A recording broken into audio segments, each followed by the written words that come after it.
E aí, dentro desse tema, só para a gente passar para a questão dos idosos e tudo, né, que a gente já vai começar a falar especificamente do caso de um Tá? idoso vacinado com as duas doses, que é a pergunta do Atos, né, membro do canal.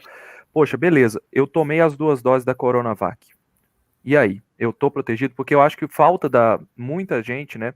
Falta muita gente uma sensibilidade para entender que existem pessoas aqui que querem se informar e querem saber, será que eu tô sob risco? Porque muita gente acabou de descobrir hoje que mesmo vacinada com duas doses, ela pode morrer.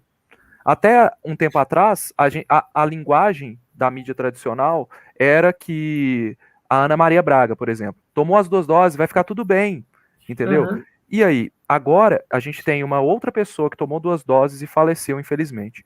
Então, Uhum. qual que é a mensagem técnica que a gente precisa passar para essas pessoas?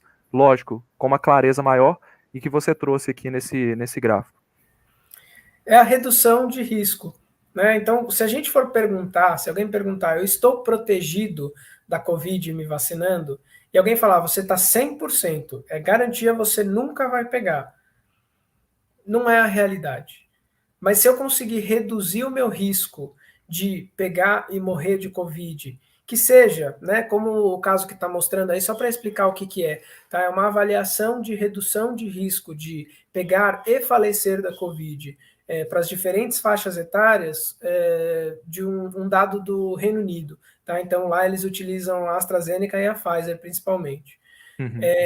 Para uma pessoa de 90 anos, né, se ela pegar alguma infecção respiratória, mesmo que não seja uma infecção respiratória com alta letalidade, ela é uma pessoa de 90 anos. Ela é uma pessoa que tem um organismo que não tem a mesma capacidade de reação, de proteção de um indivíduo jovem.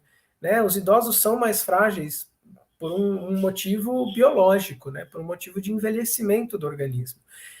Mas mesmo assim, quando a gente dá as vacinas para esse grupo, a gente tem uma redução de risco aí praticamente de uma ordem de grandeza, né, de 1% para quase 0,1%. Obviamente que para as pessoas mais jovens, o risco já é naturalmente mais baixo. Né? A gente sabe que o Covid é uma doença que, desde o início da pandemia, tem vitimado mais pessoas idosas. Né? Agora a gente observa, obviamente, um número maior de vítimas mais jovens, por uma questão do espalhamento da doença, né? Então a gente teve aí uma transmissão descontrolada durante muito tempo, por uma questão de uma proteção parcial de uma parte da população, principalmente a população Uhum. idosa, que teve prioridade para vacinar, e por uma questão da gente ter uma variante mais transmissível no caso da Delta. Ô, Júlio, Então, por isso que eu falei. Pois não. só posicionar o pessoal aqui com relação ao gráfico, tá? Ah, tá. É porque a gente está falando e às vezes as pessoas está em inglês, né? É bom a Ah, gente sim. descrever Claro, aqui. claro. Cada bolinha vermelha, pessoal, é o risco que a pessoa tem de morrer antes das vacinas, morrer de Covid, tá? E aqui em cima tem as idades. Então aqui a gente tem 30, 35, 40 e assim por diante até 90 anos. Então a gente vê que antes das vacinas, esse é o risco mapeado no Reino Unido de uma pessoa de 90 anos morrer de Covid. Então ele está um pouco acima de 1%, né? E é uma escala logarítmica aqui. Então, é, o risco de uma pessoa de 30 anos morrer é bem menor do que o risco de uma pessoa de 90 anos morrer. É isso que a gente está falando. Uhum. Agora, quando essas setinhas aqui estão mostrando a redução do risco quando essa pessoa está vacinada após as duas doses. Então a gente vê que há uma redução significativa do risco aqui em 90 anos, que o Júlio já comentou, né? Que praticamente é uma redução de 90%. Ela estava acima de 1% e ela caiu para 0,1%.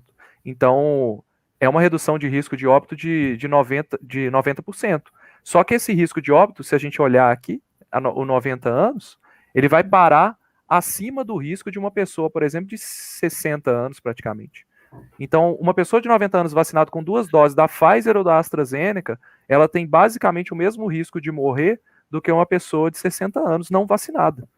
É isso que é a redução de risco das vacinas. Pode continuar. Obrigado por essa intervenção, que eu acho que é muito importante. A gente às vezes está acostumado a ver os É. gráficos e a gente esquece que nem todo mundo tá familiarizado. Mas é exatamente isso que o Lucas falou. A gente está falando de redução de risco. Né? E notem que nenhum dos riscos, nenhum, absolutamente nenhum, chega no zero. Né? Mesmo para pessoas mais jovens. E daí a gente poderia argumentar, como algumas pessoas falam, mas algumas pessoas no começo da pandemia falavam, mas Covid não mata jovem, pode deixar o jovem circulando, né? E daí ele vai se infectar e vai ter a imunidade do rebanho por infecção. Só que, gente, a gente tem que lembrar que a gente vive em sociedade.